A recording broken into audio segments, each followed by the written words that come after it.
If you've ever wondered whether something is wrong with you because success didn't bring the relief that everyone promised, I want you to lean in because this episode of the Move to Millions podcast is for you. Did you know that only 1.9% of women business owners, 0.9% of Black business owners, and just 0.5% of Black women business owners ever crossed the $1 million mark?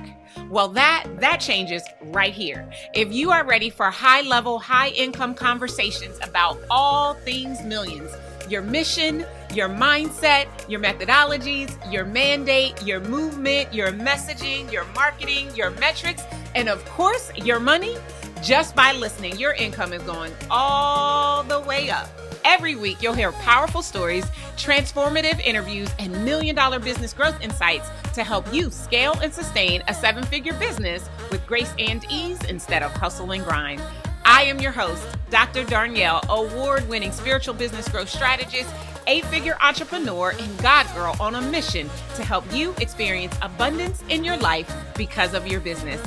This is the Move to Millions podcast. Welcome home.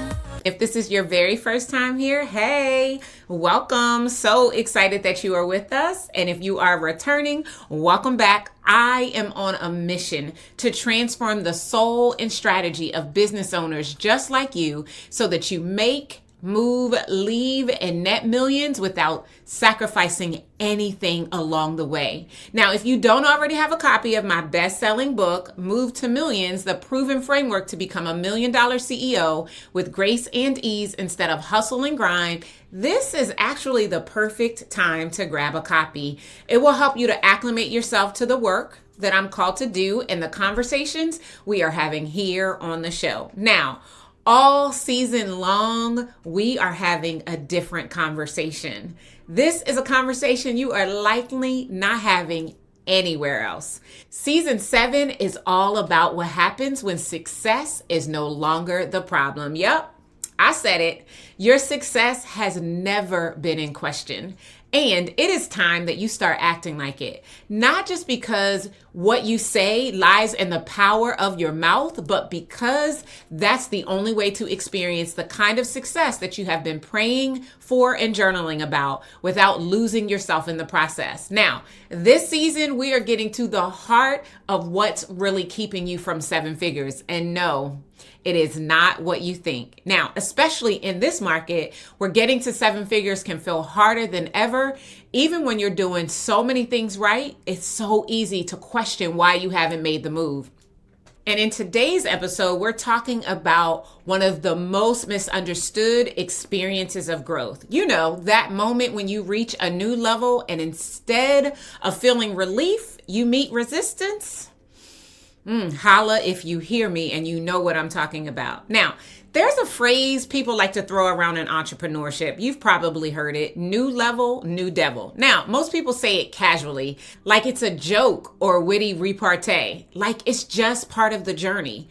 And if we're being honest, when that so-called new devil shows up, you don't feel like laughing. You actually feel like crying because now you're confused. And self-doubt, it really starts to creep in. I mean, in your mind, you did everything right. You set the goal, you did the work, you showed up, you showed out, you followed through.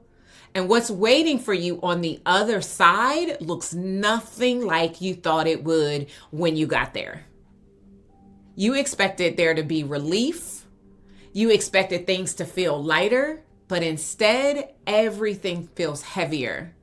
There's more at stake. Every decision carries more weight. The margin for error feels smaller, and you start wondering why this level feels harder, not easier. That's usually when the questions begin. You know, what did I miss? Did I do something wrong? Do I need a new strategy? Is this a sign that I should pivot or push harder? But here's what no one explains. Every new level doesn't just require more skill, it requires more capacity. And capacity, guess what? It's lived in the body. When you step into a new level of visibility, of responsibility, or consequence, your nervous system goes to work because its job is not to make you successful. No, its job is to keep you safe. So when the stakes increase, When the decisions feel more permanent, and when more people are watching you, relying on you, and are affected by your choices, your nervous system really starts scanning. Not for opportunity, for danger. And if your system hasn't been trained to hold the next level yet, it does not relax into expansion. It actually tightens and braces. Hey, I hate to interrupt the goodness that's happening right now in this episode, but I need you to do me a quick favor. If this episode is blessing your life and business right now, would you please take a few minutes to rate and review the show? Listen, your words will help more seven-figure CEOs and seven-figure CEOs in the making find us and make the move to their next level. All right, thank you so much. Now, let's get back into the conversation because we were literally just getting this party started. Not because you've done something wrong or something is wrong with you, but because protection is the only language that your body knows. This is where people get it twisted. They think the tension means that they're failing. They think the discomfort means that they made a mistake. They think the pressure means that success came with a penalty. But what is actually happening is much quieter than that. Your nervous system is being asked to hold more than it has ever held before.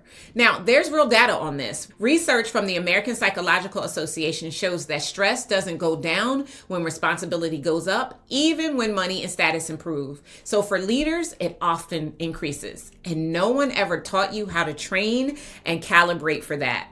That's why it feels different. Not because you're off track, but because the way that you've been holding yourself is no longer sufficient for what you have actually built.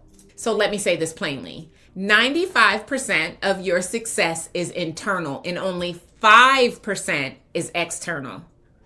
That means that most of your success is not actually strategic, it's somatic. Your body plays a much bigger role in how you lead, how you decide, and scale than most people have ever been taught to acknowledge. And when no one teaches you this, you only do what it is that you know to do. You assume that the discomfort means something is wrong with you, but you didn't do anything wrong. Your nervous system is actually doing what it's designed to do, and that is to protect you. The tension that you're feeling, it's not a problem, it's information. It's pointing to the capacity gap, not a skill gap, not a strategy gap, a capacity gap. Now, the devil isn't resistance, it's untrained capacity asking to be integrated. Now, if you're listening to this and you're thinking, okay, that sounds good in theory, but how do I know this is actually what I am dealing with? This is where I want to slow this train down. Because when people don't have the language for what is happening to them internally, they begin to default to self-blame. They call it fear or imposter syndrome or burnout or a motivation problem. But most of the time, it's none of those things. It is indeed a capacity gap. And once you can name it, you can stop treating yourself like you are broken. So let me make this really, really practical for you. Here are a few ways that you can tell that this is not regression, it's actually expansion that is outpacing your integration. I'm going to share 3 signs that you are in a capacity gap. Now, here's the first sign. Your results are growing, but your nervous system is not settling. Now, on paper, everything looks really good. Revenue is steady, it's increasing, opportunities are expanding, people are responding, but internally, you feel on edge. There is tension always in your shoulders. You're not excited. You're not energized. You're just bracing. You're hyper vigilant. Now, that's not ingratitude. That's your body saying, I haven't learned how to hold this yet. Second sign, you're overthinking decisions that used to feel so simple.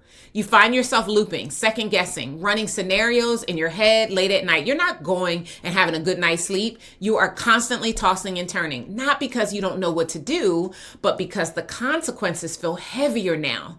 When decisions start feeling irreversible, the nervous system slows everything down in order to protect you. Now, this is not confusion, it's self-preservation. Now, the third sign. You feel more responsible, but less resourced. More people are depending on you. More outcomes are tracing back to you. More weight is sitting on your little shoulders. And instead of feeling more supported as you experience this growth, you feel more and more alone. Now, that is not a leadership flaw.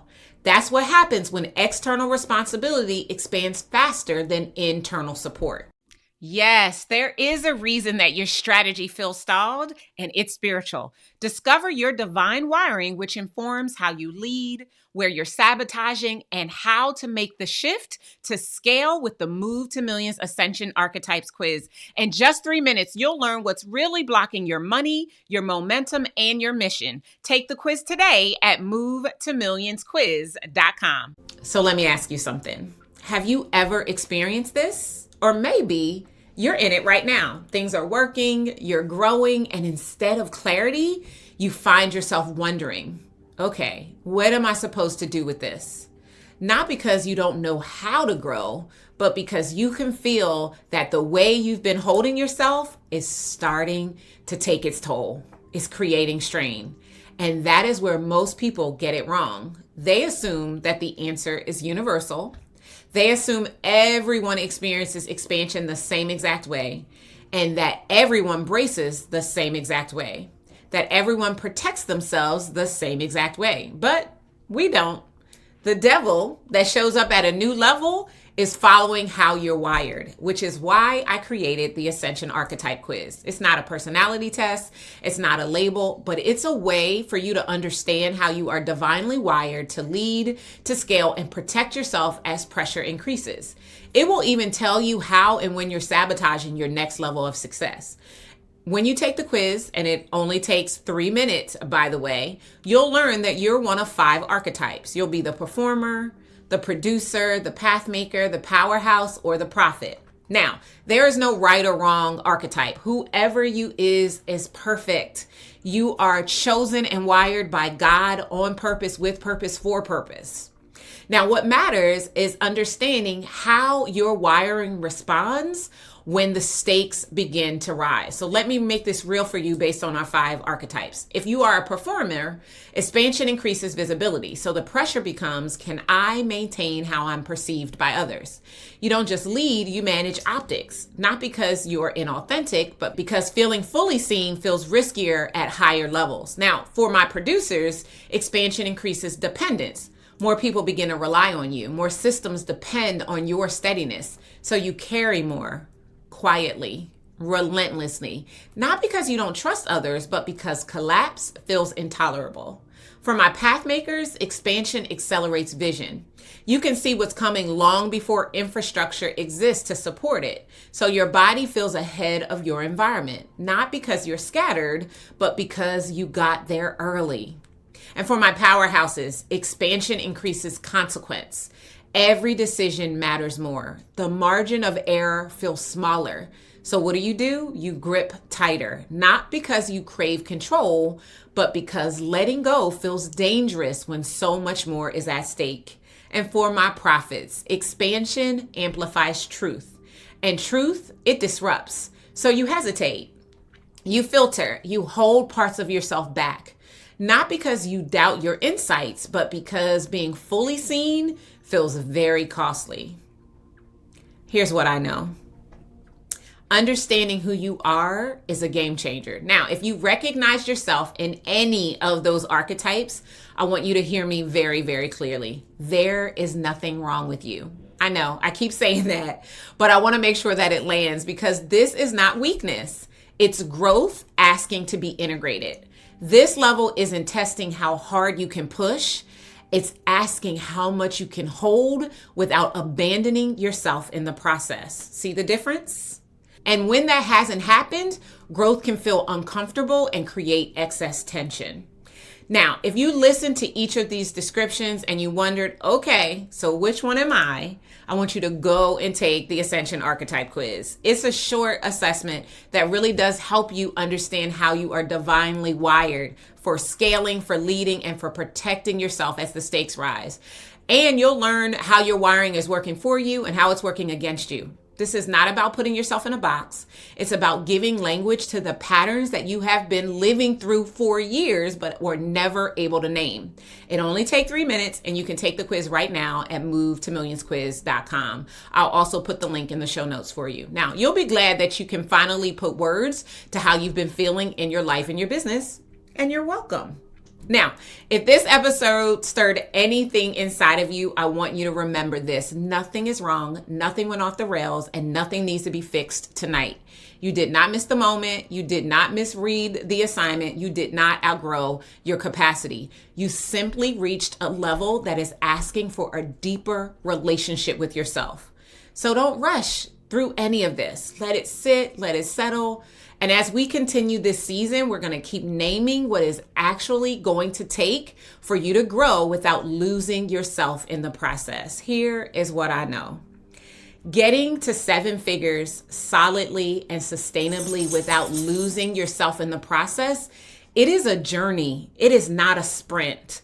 It is going to take time. We tell our clients that it can take anywhere from 1 to 3 years to make the move to millions. But to sustain the move to millions is actually going to take longer, because at every level, there is more expansion that has to happen. And if you are not prepared for it, sure, you can get the money to 7 figures. You can hustle and grind your way to 7 figures. You can start today and be there by the end of this year. But here's what I want you to know and understand. It is only the sustainability of the millions that's actually going to change your situation and circumstances. Take it from me. There ain't nothing warm and fuzzy, sunshine and rainbows, or exciting about having a business that makes 7 figures top line and spending all 7 figures bottom line, because your body is constantly bracing, because your money set point cannot hold that amount of money. So everything you take in, you take and you allow out, and you never actually build wealth or create financial legacy. Listen, not on my watch, not because of this show. We exist to help you to build wealth that you can sustain over time, so that you can finally shift the generational trajectory, so that you can finally leave your family members with more than recipes. Can I get a witness up in here? This is the game changer you've been asking for. Because I don't know about you, but I know for me, getting to 7 figures, it eventually became about more than the number. Now, I'll be honest. At first, it was absolutely about the number. Absolutely, unequivocally. I felt like if I got there, then all of a sudden, I would be worthy. But what I learned on the journey, and once I got there and didn't feel any more worthy, is that all I did was create more turmoil for myself, because my nervous system was not prepared to hold the millions that I brought in. Unless you're a brand new to the show, you already know the very first time I crossed 7 figures in 2014, $1.3 million in cold hard cash in just 3 days. And it was really a day and a half, because it happened at my live event. We make the offer on day 2. We close out the event on day 3. So it was really in a day and a half, and it shocked my system. I was not ready for everything that transpired in that period of time. So the money got there, but I wasn't there sustainably. Within 2 years from that, I was back under 7 figures. Now, part of that was by design, because I decided to burn my business down. I talked about that in this episode, how sometimes you think the answer is to abandon what you've built. Been there, done that, got the t-shirt. And so what I recognized is by taking the time and giving my body permission to catch up. Because here's what I knew. I knew that I was meant for millions. I was 12 the very first time I realized I was meant for millions. A preacher in the pulpit pointed at me and called me out and told me that I was going to be worth millions one day. Now, I didn't really know what that meant. I mean, I knew it was a lot of money, but I didn't really internalize it. So by the time I fast forward to the 36 years old and I've got millions of dollars, listen to me. It was a whole problem that I wasn't prepared for. So feeling that at every level there's a new devil, been there, done that, got the t-shirt, I felt that thing. And when I gave myself permission to not just recognize the signs that I shared with you in this episode, but when I gave myself permission to allow my body the time and space to catch up. And for me, it took me about 18 to 24 months before we were back at 7 figures. And then we've sustained it ever since. And every year, not only does revenue grow, but my wealth, my net worth is growing because I keep expanding my capacity and my body is no longer bothered by or feeling the need to protect me from the revenue that I'm earning and what it is that I knew was my birthright at the age of 12. And here's what I want you to know and understand as we round out this episode.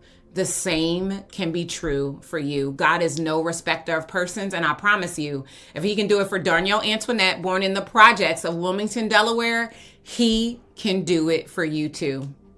I'll see you in the next episode. Take care. Thank you for joining me for the Move to Millions podcast. Every seven-figure CEO has a divine design, and yours is waiting to be revealed. Take the Ascension Archetype quiz today at movetomillionsquiz.com, and you'll uncover how you're wired for wealth and what needs to shift in order for you to make the move with grace and ease instead of hustle and grind. Now, if this episode blessed you, do me a favor. Subscribe, rate, and leave us a review. And always remember, millions are your birthright, and to access them, you need only move. Take care.